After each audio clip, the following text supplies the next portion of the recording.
Rachel McNeil didn't ask for isolation, but she had grown into it like a second skin. After years working under layered, impersonal systems and moving from one government-backed logistics project to another, her assignment to a quiet support contract in a gated community outside Corpus Hill felt less like a promotion and more like a containment strategy. She wasn't a whistleblower or a troublemaker. She was just the kind of person who noticed too much, wrote everything down, and didn't drink at staff parties. People like her rarely got fired. They simply got transferred. The property came with clear instructions. Maintain the perimeter, log all irregular activity, and never interfere with scheduled access protocols. The house itself wasn't much. Squat, two-story, sun-faded stucco, ugly tile roof, but the pool was something else entirely. Hidden behind 6-foot walls with motion sensors embedded discreetly along the fence line, the pool was larger than regulation and deeper than any residential design would justify. The floor sloped unnaturally, creating a trench along the far end that could only have been intended for combat simulation or something close to it. Rachel wasn't supposed to know the specifics, and she didn't ask. That was her strength. She followed orders, but she remembered everything. Once a week, a secure vehicle arrived around 03:00. 4 men, no names, no banter, all in silent sync. They entered the side gate using a keycard she never saw and moved through the property with surgical precision. The training, if you could call it that, lasted no more than 90 minutes. No yelling, no splashing, no overt physical drills. Whatever happened in that pool was quieter than silence. Synchronized breath holds, probably. Maybe acoustic signaling. Maybe deeper. Rachel stayed indoors during those hours as instructed and reviewed perimeter camera footage only when explicitly cleared to do so. She wasn't part of the team. She was a node in the network. A civilian buffer embedded in the map. It was a functional arrangement. Predictable, contained, and well-paid. Exactly the way she preferred her life now. Until the morning Karen appeared. Rachel was in the kitchen, sipping lukewarm tea and flipping through inventory receipts from her last procurement batch, when she noticed a shadow glide across the motion panel on her patio monitor. She glanced at the screen and froze. There was a woman by the pool. Not just walking near it. She was in it, fully reclined against the steps, one arm lazily trailing through the water while the other clutched a can of sparkling wine. She wore a broad straw hat, oversized sunglasses, and a blinding pink cover-up that flared out like a tablecloth floating on a breeze. For a second, Rachel thought maybe she was hallucinating. No one got in, not without clearance. Rachel moved calmly through the living room, opened the back door, and stepped outside. The air was already heavy with Texas humidity, the scent of chlorine layered beneath the sticky sweetness of whatever perfume this woman had bathed in. "Excuse me," Rachel said, her voice even, measured.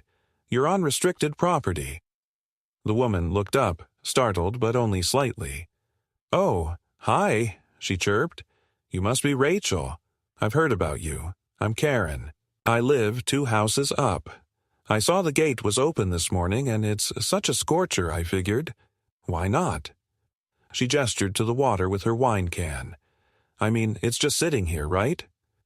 Rachel stared at her, not with hostility, not even confusion, but with the kind of stillness people mistake for politeness before they realize it's the precursor to an irrevocable decision. "This pool is under federal use restrictions," she said. "It's not part of the community amenities. You'll need to leave immediately." Karen smiled, but it didn't reach her eyes. "Federal, really? For what? I mean, don't take this the wrong way, but this place looks like it came with the subdivision. You sure it's not like one of those military excess claims that just got left behind?" She laughed at her own joke, then reached for her phone. "Do you want to call someone to confirm? I've got a friend on the HOA board. Maybe they can check." "You need to leave," Rachel repeated.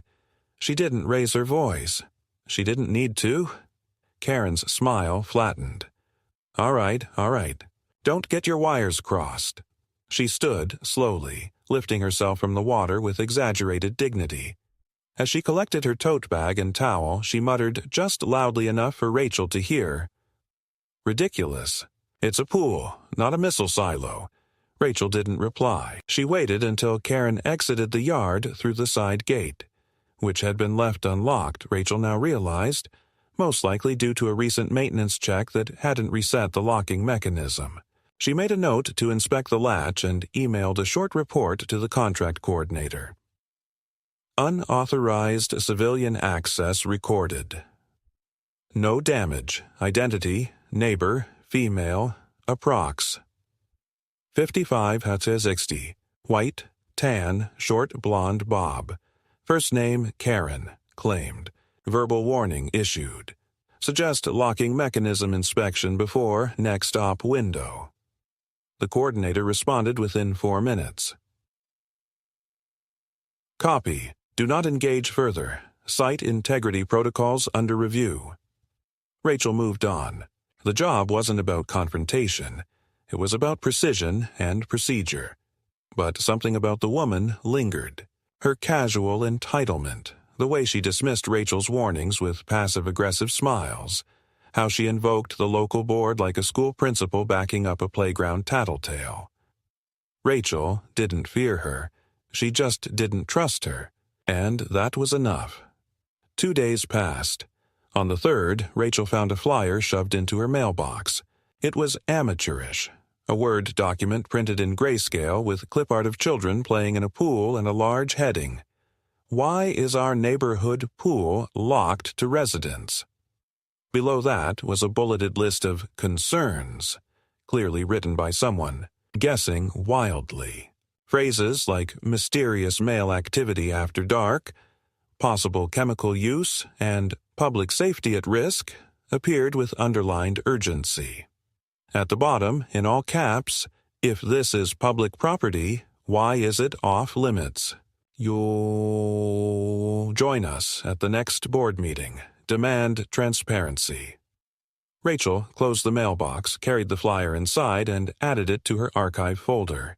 She didn't report this. Not yet. Not unless the situation escalated beyond passive slander. That night, the motion sensor near the tool shed triggered at 02:17. Rachel didn't check the footage immediately. She had been told when to look and when not to. But in the morning, she noticed the smell first, a faint chemical staleness hanging over the water. The pool filters had tripped offline at 03:02. She followed the protocol. Didn't touch anything, didn't inspect manually. She contacted the coordinator and waited. At 06:41, 2 men in utility uniforms, real ones this time, arrived in an unmarked van and spent 40 minutes scanning the pool with handheld devices. One of them nodded to Rachel in a way that wasn't friendly or hostile, just clinical. She asked no questions. They gave no explanations. By 07:30, the pool was drained. By 10:00, it was refilled, the filter system rebooted, and the water tested clean. At 11:14, Rachel received a OneLine message. Continue standard observation. Do not respond to community provocations. She stared at the screen for a long moment, then closed the laptop. The pool looked the same. But something had shifted. It wasn't just about Karen anymore. It was about a structure of ignorance asserting itself over a perimeter of quiet, high-stakes order. The illusion of safety was fragile, not because of bombs or secrets, but because people like Karen thought rules were for other people. And Rachel had a feeling this was only the beginning. It had been nearly a week since Karen's uninvited dip in the pool, and though Rachel had gone about her tasks as usual, monitoring entries, performing light maintenance, compiling weekly reports, there was a subtle shift in the rhythm of her routine. Nothing dramatic, not yet, just a small but persistent sense of being watched. On Monday morning, while walking the perimeter to reset motion sensors after a minor storm, She noticed a set of fresh footprints in the side gravel bed, leading toward the northwest corner of the wall and stopping abruptly behind the prickly pear hedge. They didn't belong to any maintenance worker, nor did they match her own tread. Someone had wandered in, possibly Karen, maybe one of her imagined supporters, and stood just long enough to observe before turning back. Rachel didn't report it. The sensors hadn't triggered any breach alert and the entry point was technically still locked. But she added a notation to her private file, logged the approximate time based on moisture in the footprints, and took a photo just in case. In her experience, things like this either withered on the vine or metastasized into something grotesque and public. There was rarely a middle ground. On Wednesday, the escalation arrived. It began with a visit from a man identifying himself as a neighborhood liaison, though he had no name badge, no business card, and his clipboard was nearly blank. Oh, he knocked on Rachel's front door just before 8 a.m., a time chosen, she suspected, to catch her before her daily brief, and smiled in the overly rehearsed way of someone convinced they were in the right even before they'd heard a word from you. "Morning, miss," he said, as if they were longtime neighbors rather than strangers. "I'm Tom. I'm assisting with some local outreach. Heard there've been concerns about the water facility you're managing out back." Rachel tilted her head. "It's not a water facility. It's a private use pool." He chuckled in the way some men do when corrected by women, deflecting and condescending all at once. "Well, see, that's the thing. There's been some confusion about what's public and what's private around here. Some of the folks on the board are saying there's been unscheduled construction, lights on at all hours, strange vehicles. I'm sure it's just a misunderstanding, but they sent me to have a look, help sort it out. Would you mind if I took a peek?" Rachel didn't step back. "Yes, I would mind. You're not authorized to enter the property." Tom's eyes narrowed slightly, the pretense of casual civility beginning to fray. "You're refusing an inspection." "I'm refusing an unlawful one. This property is under contract protection. If your board has a formal concern, they can submit it through the proper channel." He opened his mouth to protest, but Rachel closed the door before he could formulate a coherent sentence. It wasn't rude. It was efficient. She locked the door, returned to her laptop, and added the incident to her log. 10 minutes later, she received an encrypted email from her program coordinator. No greeting, no preamble. Just 5 words. "Do not allow any access." She didn't need the reminder, but the timing confirmed her suspicion. This was no longer just a neighborly nuisance. Somewhere, someone had filed something, and it was being taken seriously. That night, the gate camera captured new footage. Karen standing at the edge of the driveway, not entering, not shouting, not even holding her phone, just watching. She stood there for a full 11 minutes, perfectly still, arms crossed, face unreadable. Then she turned and walked away. Rachel reviewed the footage twice. It was eerie, not because of what Karen had done, but because of what she hadn't. No performance, no confrontation, just presence. And that was worse. It meant she had stopped trying to make a point and started preparing a move. The move came 2 days later in the form of a letter. Rachel found it folded and taped to her front door. Not mailed, not stamped, just hand-delivered and attached with masking tape. The envelope was unmarked. Inside was a 2-page notice printed on official letterhead, though not federal. Local. A neighborhood enforcement memorandum, drafted by what appeared to be a private legal counsel hired by the board, citing allegations of unsafe conditions, excessive noise, and possible code violations. It referenced several unnamed witnesses who claimed to have heard yelling and splashing consistent with unsanctioned group training exercises, and demanded a formal response from the property's occupant within 5 business days. Failure to respond, it warned, could result in temporary restriction of activity pending formal review. Rachel read the letter twice. She knew the language. It was soft pressure masquerading as due process, an attempt to scare her into compliance without triggering any actual legal machinery. It was bluff law, but it was still a threat, and one that could metastasize if not countered precisely. She scanned the letter and forwarded it to her coordinator along with a brief note. Civil threat issued, no internal breach, awaiting directive. The reply came that evening. A new access protocol, effective immediately. All scheduled operations were paused. Site was to be sealed at all hours. She was instructed to install additional motion detection around the garage and deactivate all guest entry codes. Additionally, a security tech would arrive within 48 hours to perform a sweep. Rachel wasn't worried about the delay in visits. The operations had always been staggered irregularly. But the cancellation meant the threat had risen beyond nuisance level. And it meant she wasn't imagining things. Karen, meanwhile, had begun a campaign. Flyers, again. Only this time they were placed in neighbors' mailboxes and stuck under windshield wipers.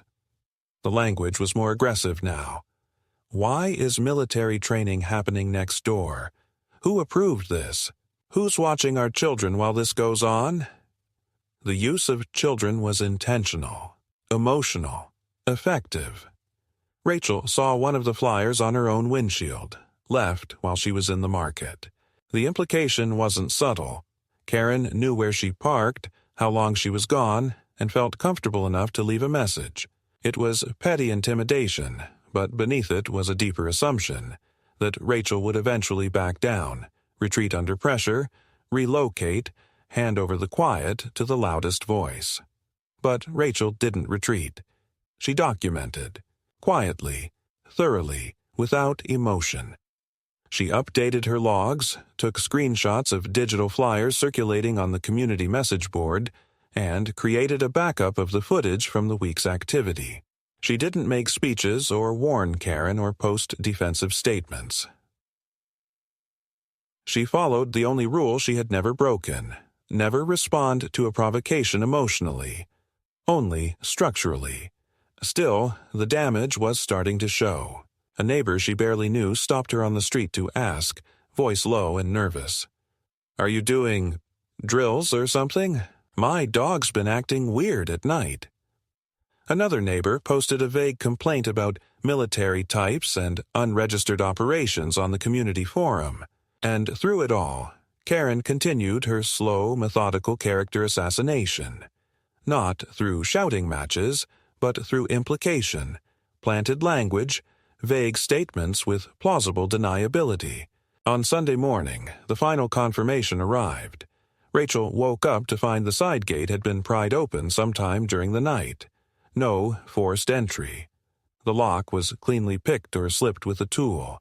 Nothing inside was visibly disturbed, but the sensation was clear and visceral. Someone had entered her space, not to damage, not to steal, but to measure, to scout. Rachel stood by the pool's edge that morning, staring at the surface, the way the sunlight fractured into thin white ripples across the tiles. Everything looked calm, perfect, controlled.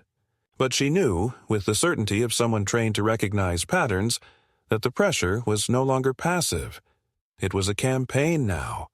And Karen had decided to escalate. Rachel had lived through enough conflicts, bureaucratic, territorial, interpersonal, to recognize the moment when passive interference turned into tactical aggression. It wasn't just the gate, or the letter, or the flyers anymore. It was the consistency, the regularity, the cold repetition of subtle intrusions that by themselves amounted to little, but together created an architecture of hostility. The lock that no longer clicked with full resistance, the motion light that now flickered on and off with no one in sight, the rhythmic crackling sound at night like gravel being shifted beneath a soft, deliberate heel. These were not coincidences. They were steps, measured, controlled, dangerous only in their patience. The program had not yet authorized physical barriers beyond what was already installed, and Rachel didn't have the luxury of improvising. Instead, she reinforced what she could. She performed a full walk of the perimeter twice each day, checking every hinge, every sensor casing, every loose wire.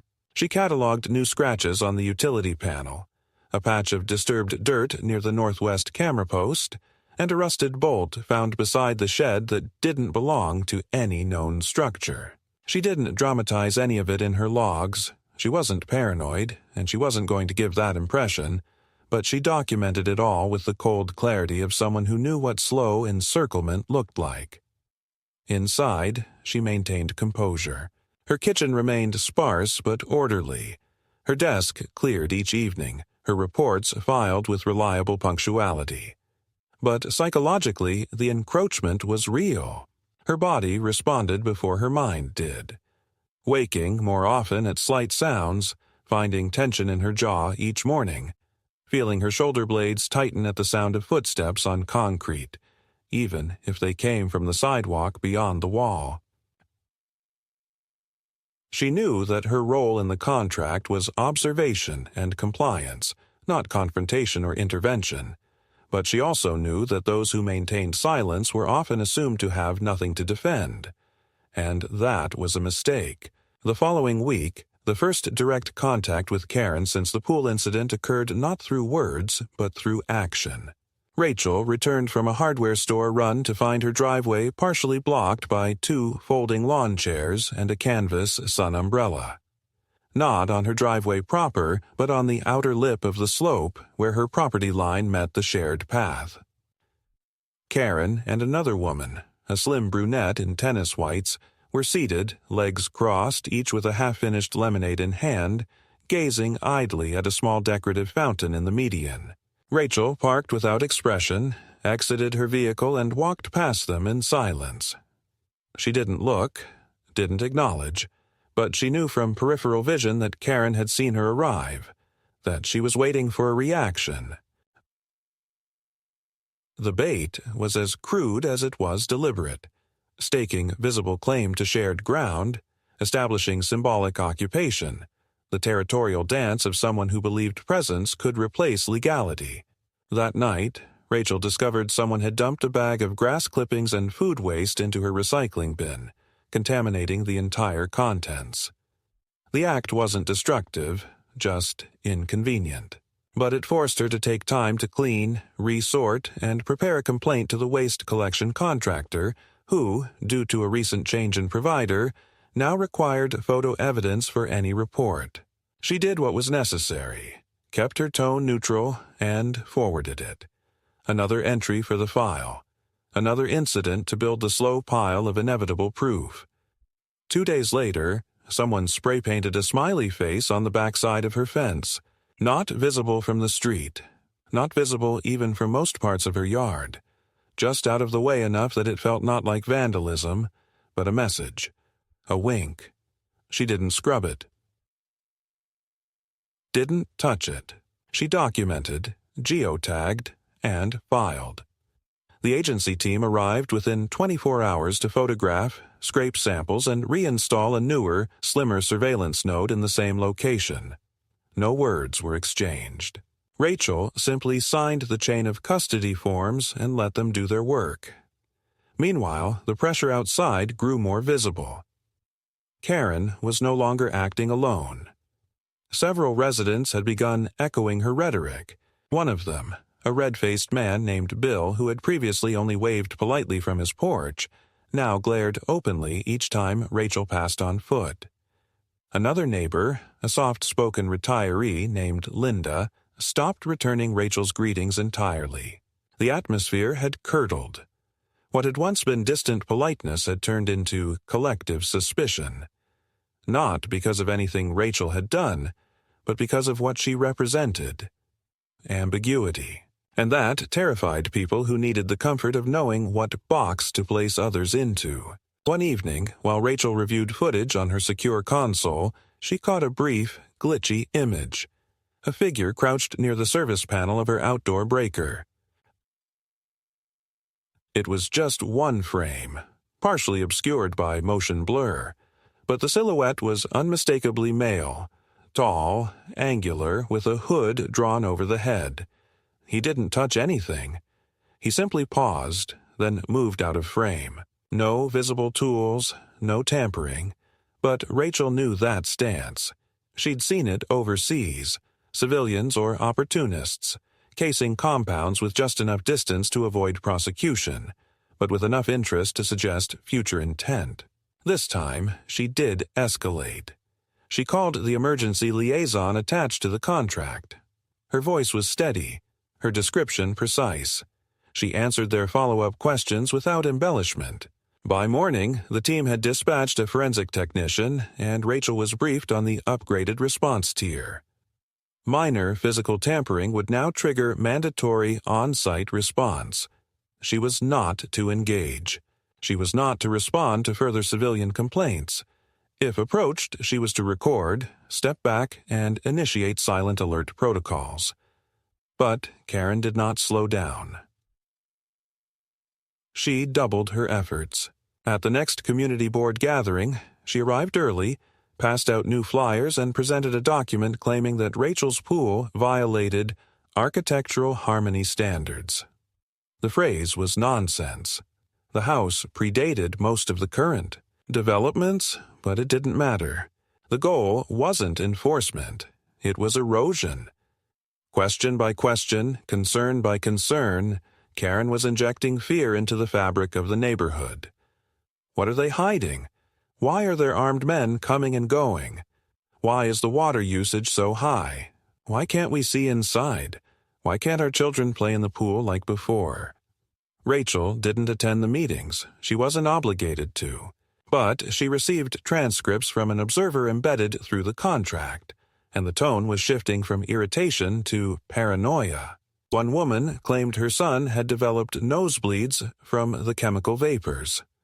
Another insisted the shadows at night were triggering her PTSD. Karen didn't validate or refute these claims. She let them stand, and in doing so, she constructed the illusion of consensus. A week after the breaker incident, someone slipped a rolled newspaper beneath Rachel's front gate. She didn't subscribe to the local paper. When she picked it up, she found a single word written in red ink on the front page. It wasn't a threat. It wasn't even aggressive. Just one word.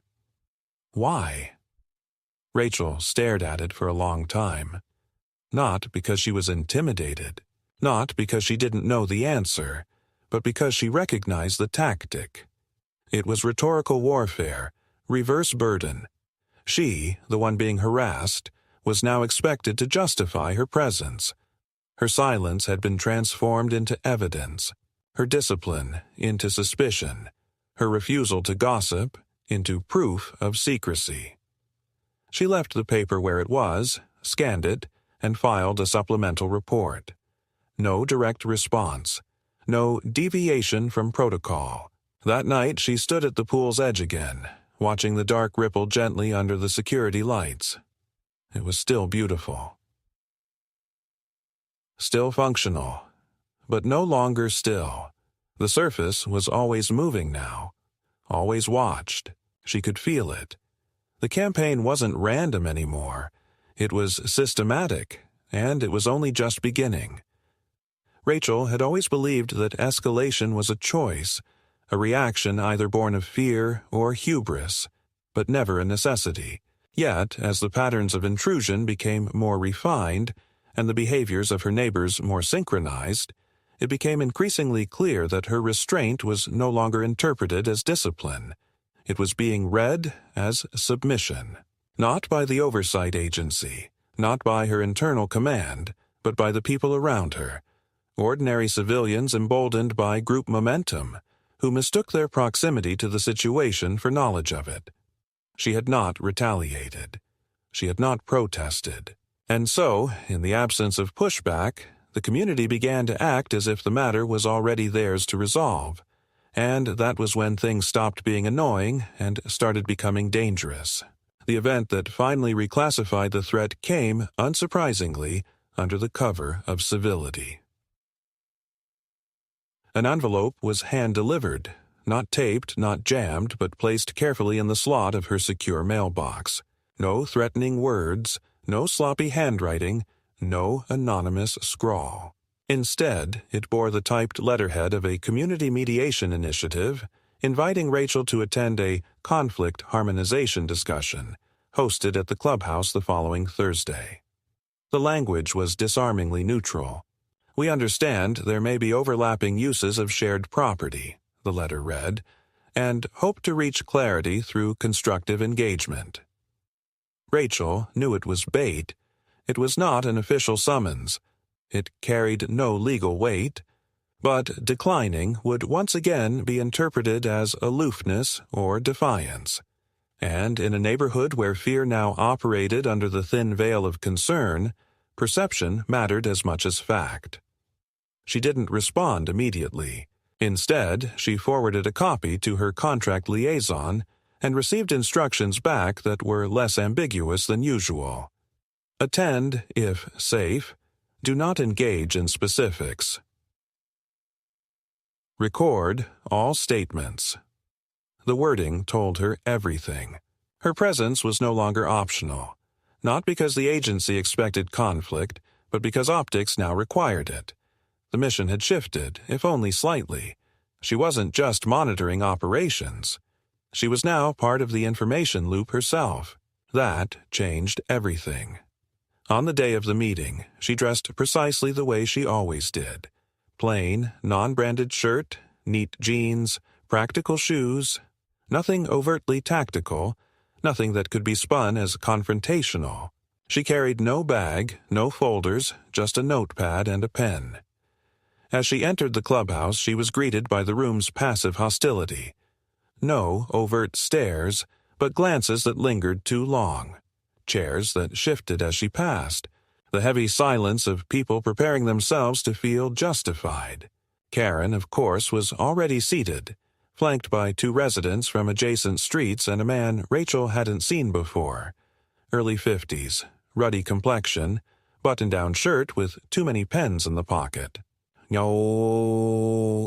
He introduced himself as a community legal consultant, retained temporarily to advise on boundary clarity and mutual use rights. His tone was confident, condescending, and polished just enough to obscure the fact that his entire presence was a bluff. The meeting began under the pretense of mutual discussion, but it quickly unraveled into a sequence of subtle accusations disguised as questions. Why was there no public access to the pool? Why were there unregistered vehicles entering the property during early morning hours? Why was no one allowed to inspect the facilities for safety compliance? Each question carried the same unspoken assumption, that Rachel was doing something wrong by simply refusing to explain herself. She answered every question the same way, calmly, without elaboration, and always with the phrase, "This property operates under a legal contract outside your jurisdiction. I'm not authorized to disclose details." That sentence was repeated 8 times. By the 6th repetition, one of the residents, a middle-aged woman named Judy, who had until now remained neutral, scoffed aloud and muttered, "She's like a robot." Karen, never missing a cue, leaned forward and said, "We're not here to threaten. We're just trying to understand what kind of operations require secrecy in a residential zone." She paused theatrically, especially ones that involve combat-aged men entering the neighborhood without identification. It was a subtle escalation, but not accidental. She had dropped the word combat into the conversation with intent. It wasn't just about activity anymore. It was about triggering fear, military, male, hidden. It played on every latent anxiety about control and intrusion and danger that suburban insulation breeds beneath its well-manicured surfaces. Rachel did not flinch. She simply repeated her sentence, logged the phrasing in her mind, and wrote nothing on her pad. Silence, she had learned, was more unnerving than deflection. When you did not attempt to correct someone's assumptions, they began to question their validity on their own. The mediator, a young woman who clearly had no training in actual dispute resolution, attempted to wrap the meeting with a suggestion that perhaps Rachel could coordinate with the board to provide a basic schedule of usage, so neighbors could feel more informed. It was said gently, even with a smile, but Rachel knew what it meant. They wanted concession. Not truth. Concession would give them a foothold, proof that access was a matter of negotiation. And once that door opened, they would never stop pushing. So Rachel did not smile. She said, "No, I will not be providing a schedule. That would violate the terms of my contract." Then she stood, nodded once, and left. She was halfway home when her secure phone vibrated. A one-line message from the agency read, "Meeting reviewed. Response within parameters. Monitor for coordinated response." That last phrase told her what she already suspected. The meeting had not been an attempt to clarify anything. It had been a test, not of information, but of pressure, a behavioral probe. If she had cracked, even slightly, revealed frustration, hinted at specifics, promised reconsideration, it would have confirmed what the neighbors hoped, that she could be maneuvered, that the silence was just a shell that could be cracked with the right social force. But she hadn't cracked, and now she was no longer just the woman with the pool. She was the confirmed obstruction, the barrier, the problem. That night she checked the cameras out of routine rather than paranoia and discovered a new anomaly. The motion-activated lights on the west side had been disabled, not through the breaker, but by a thin coat of matte black paint sprayed over the sensors. It had been applied cleanly, surgically, and only on the exact arc of the lenses. Whoever had done it knew exactly where to stand, how to avoid the lower beams, and how to exit without triggering alarms. This was not Karen. This was not a nosy neighbor.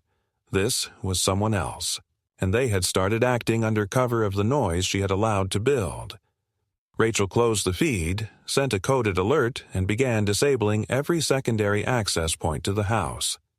No panic, no shouting, just action, the kind born from certainty.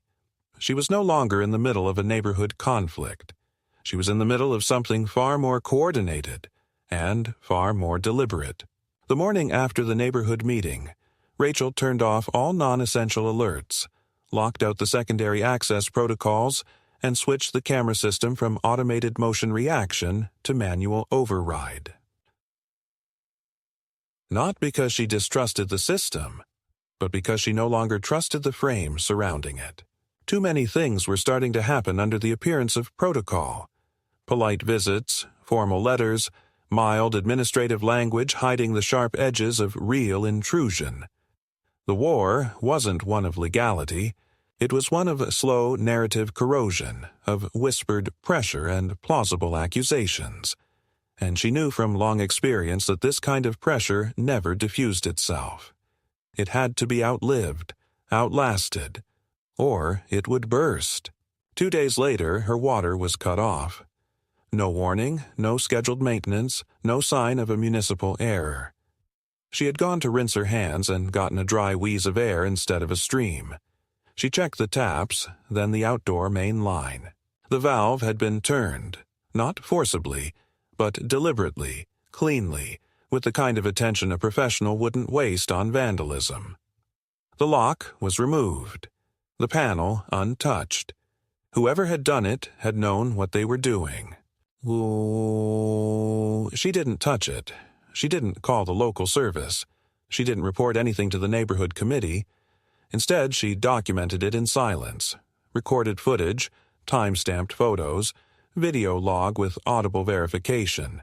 She sent it to her handler via a secure channel and activated a restricted security mode that isolated her home from shared infrastructure. 45 minutes later, a government technician arrived. No uniform, no badge. He replaced the meter, installed a sealed digital lock with breach notification capability, and left without a word. No questions, no comments. just a clipboard with a code that matched her internal clearance sheet. Everything by protocol. That same evening on the neighborhood forum, a post appeared under an anonymous handle. Isn't it interesting that the woman with the lockdown house now has water issues? Maybe the system knows what it's doing. The tone was veiled sarcasm, but the implication was clean. A hint of justification, of passive endorsement.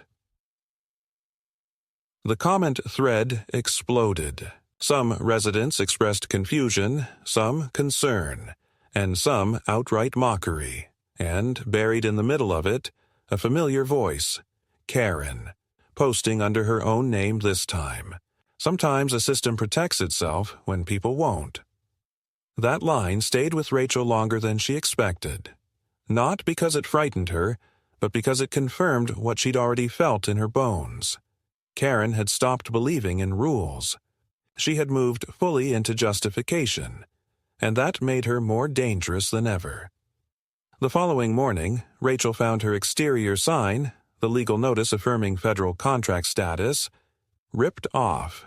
In its place, someone had hung a standard letter-sized paper, laminated and taped perfectly square, reading, "Temporary property, soon to be reclaimed." The message was simple. It wasn't an attack, it wasn't vandalism. It was a psychological repositioning, a community attempt to manifest change through implication. The subtext was simple. You're not permanent. You don't belong. We are just waiting you out. This wasn't Karen's work. This was the work of someone who understood subtle pressure, who understood fear not as confrontation, but as attrition. Rachel didn't respond. She documented, filed the sign, sent the report, made no public statement. But 2 nights later, something crossed the line. Just past 2 a.m., the thermal camera monitoring the back wall of her property caught a heat signature. Not a stray animal, not a shadow, a human form, standing, no, crouching, in the blind curve between the pool shed and the garden line. The figure held something in their hand. Not a crowbar, not a weapon. A tablet. They were interacting with the wall, specifically with the conduit panel that serviced her backup systems. The person was wearing gloves, a hood, deliberate posture. They didn't panic when the motion sensor tripped. They didn't run. They finished what they were doing and slipped away with surgical precision, disappearing into the alley between the lots before the secondary lights could flare. Rachel did not chase, did not investigate. She simply triggered a silent protocol via handheld device. A code sent to her handler, no words, no noise. 9 minutes later, an unmarked sedan pulled up to the block and parked under the tree line. A man in civilian clothes walked slowly down the street, paused near the panel, recorded something on a device, and left without looking toward the house. Nothing more was said. The next morning, a shoebox sat on Rachel's front lawn, placed directly in the middle of the grass. No return address, no name. Inside were printed photographs, black and white, grainy, low resolution, all images of her property. Not just her fence or yard, but interior shots, angled through windows. Photos of her sitting at the kitchen table, of the back gate, of the camera installations. One photo showed her on the phone, turned half away, a blurred silhouette in the glass. The angle suggested elevation. A shot taken from a rooftop or a drone. It had not been Karen. It had not been a neighbor. This was someone else entirely. She did not panic. She did not call the police. She submitted the box and its contents under the Federal Evidence Intake Protocol, and within 3 hours, a plainclothes evidence team swept the perimeter and replaced the entire sensor grid.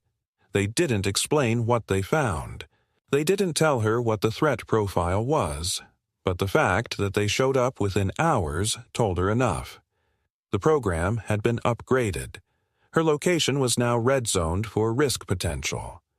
Meanwhile, outside, the theatrics continued. Karen launched a new community poll under the heading, "Should questionable use properties be reviewed for compliance with community character?" The poll wasn't about legality, it was about shaping consent. The language was vague, manipulative. Concerns have been raised. Many feel uneasy. Our neighborhood deserves transparency. By the time Rachel saw it, over 40 votes had been cast. More than half supported review. Not because they believed something illegal was happening, but because fear had been normalized. Silence had become evidence, and Karen had offered an easy conclusion. The next day, a city landscaping vehicle pulled into the street and idled in front of Rachel's home. The worker didn't knock, didn't speak. He took photographs of her hedge line, her driveway slope, and the trash can placement. 2 days later, a notice arrived by mail. Violation: visual obstruction of shared sightline, improper yard maintenance. A fine of $125, payable within 15 days. Rachel laughed once, dry, short, and then filed an administrative response citing federal exemption status. She didn't argue. She didn't justify. She just logged the date, the charge, the image, and the full bureaucratic error. Because it wasn't about a fine. It was a test balloon. To see if she'd bend. To see if she'd pay. They weren't trying to collect money. They were trying to collect response. By the end of the week, Karen escalated again. She brought a local journalist into the neighborhood. Not a national name, just a lifestyle columnist known for exposing local corruption in her online newsletter. The woman stood outside Rachel's gate for half an hour, loudly narrating into her phone. "Mysterious house," she said. "Unfriendly resident. Unexplained traffic. What are they hiding behind these walls?" Rachel watched the footage later. Neighbors standing behind her, nodding along, whispering support, feeding her lines. The journalist didn't breach the fence, didn't cross the line. But by morning, the article was online. Headline: "The pool next door, training camp or hidden risk." The body of the piece was speculation, unprovable claims, innuendo, indirect quotes from anonymous residents, but it had over 9,000 shares within a day. And that was all that mattered. That night, Rachel sat by the pool and stared at the water, still as glass under the low light. She had done everything right. Every protocol, every report, every layer of silence had been upheld. She had never shouted, never accused, never threatened. And still, the war had arrived, because it had never been about her. Not really. She was just the image. What they wanted to erase was the unknown, and she had become its face. It happened on a Tuesday morning, so deceptively still it might have passed as ordinary. Rachel had slept only 3 hours, not out of fear, but because her internal cadence had begun to align with the tempo of encroachment. Her home, once a point of quiet operation, had become a target defined more by the fantasies projected onto it than any actual use. And fantasies were always more dangerous than facts, because they didn't require verification. Only belief. Still, she followed routine. Updated her reports, checked camera logs, maintained silence. She had adapted to the pressure. She had accepted that no amount of logic could deprogram a neighbor's hysteria once it hardened into narrative. But she had not anticipated what came next. At 9:07 a.m., a maintenance crew arrived unannounced. Not the usual 2-person rotation from the agency, but a city-marked vehicle with 4 men in uniform and reflective vests. They carried clipboards, traffic cones, and a calm certainty that suggested official sanction. Rachel watched from the second-story window, hands still, breath measured. The men began unloading equipment and placing cones at the edge of her driveway. One positioned a portable generator near her fence line, while another began measuring the curb's incline. It was performative, clearly rehearsed. an attempt to suggest legitimacy through choreography. She descended quietly, stepped outside, and approached the lead worker, a tall man with silver stubble and a practiced smile. "I wasn't notified of scheduled city work on this block," she said evenly. He didn't blink. "Sidewalk grading inspection," he replied, flipping his clipboard toward her as if to prove existence. There was a work order number scribbled on it, but no date, no department seal, no client address. Just a grid of boxes filled with vague codes and his signature at the bottom. Rachel didn't challenge him. She memorized the number, took a mental note of the equipment brands, and asked, "Does this require property access?" "Only peripheral clearance," he said. "We're not touching the structure." That was enough. Rachel stepped back, entered her house, and triggered an internal flag. Potential front operation. Awaiting validation. She did not engage, did not confront. She simply waited. 12 minutes later, a low-tone alert buzzed her encrypted tablet. The response was short. "Team unauthorized. Disengage immediately. Remote authorization being pushed." At 9:31 a.m., as the men continued to prep near her gate, a black SUV turned onto the block and stopped behind the work van. 2 plainclothes officers exited, identified themselves quietly, and asked to review the work order. There were no shouts, no dramatic reversals. The men were not arrested. They weren't even formally removed. But they packed up quickly after that, heads low, eyes averted, like chess pieces being withdrawn mid-match. Rachel knew what it meant. It hadn't been a real city crew. It hadn't even been a formal threat. It was an infiltration probe disguised as civilian maintenance, likely coordinated by someone leveraging Karen's noise as cover. It wasn't clear what they hoped to access. Electrical, line-of-sight vulnerabilities, micro-surveillance placement, but it was the first time they had touched the perimeter physically. The first time someone had tried to breach through the language of municipal authority. And it wouldn't be the last. That night, Rachel received a call on her secure line. Voice only, scrambled header. A woman from internal security, clipped tone, zero warmth.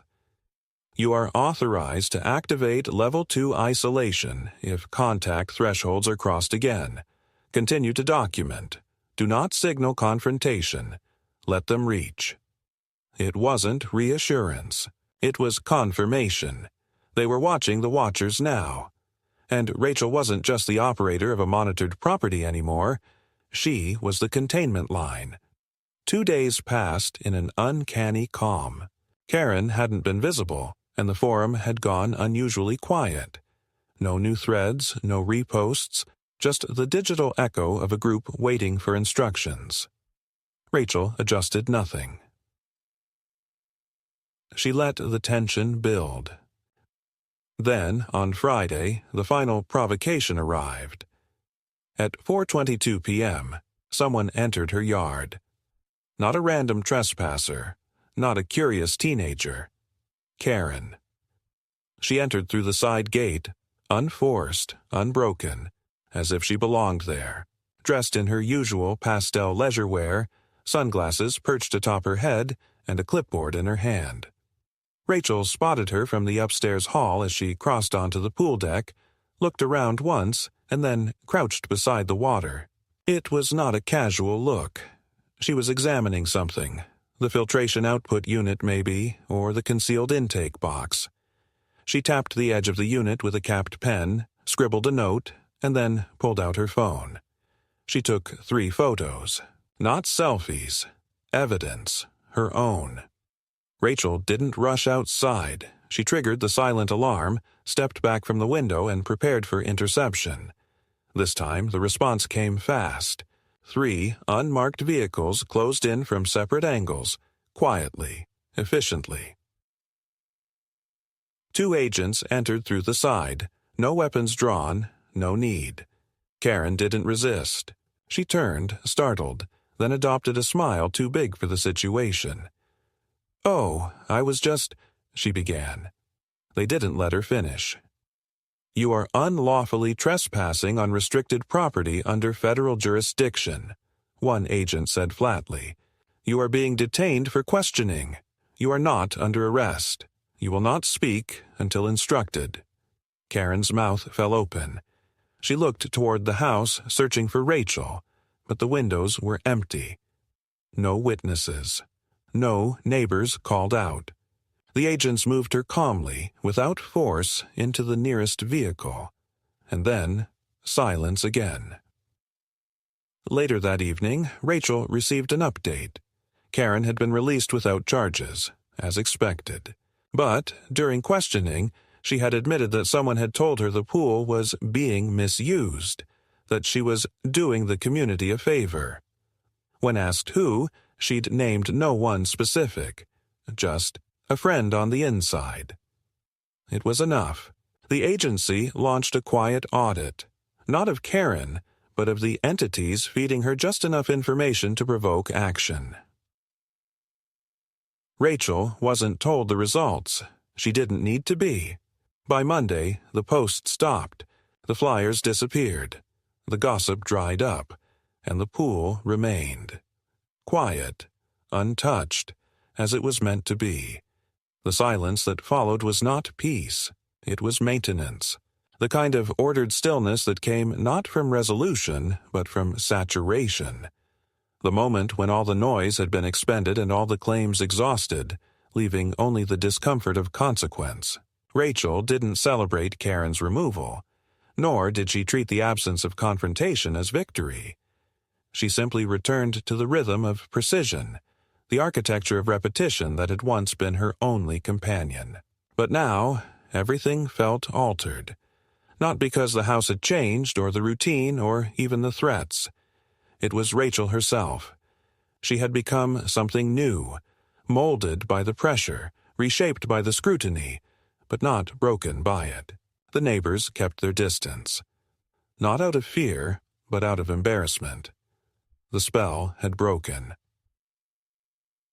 Whatever momentum Karen had built had vanished the moment real consequences arrived. No one wanted to be associated with her anymore. The woman who got involved, the woman who trespassed and vanished into an unmarked vehicle, the woman whose crusade turned into a cautionary tale. The forums were empty now. Lawn chairs that once lined the sidewalk corners were gone. The questions that used to be whispered were now silent entirely. But the memory remained. Rachel knew they were still watching. Not the neighbors, but the ones behind the camera feeds, the ones who read her reports. She was still part of something larger. She had not been forgotten.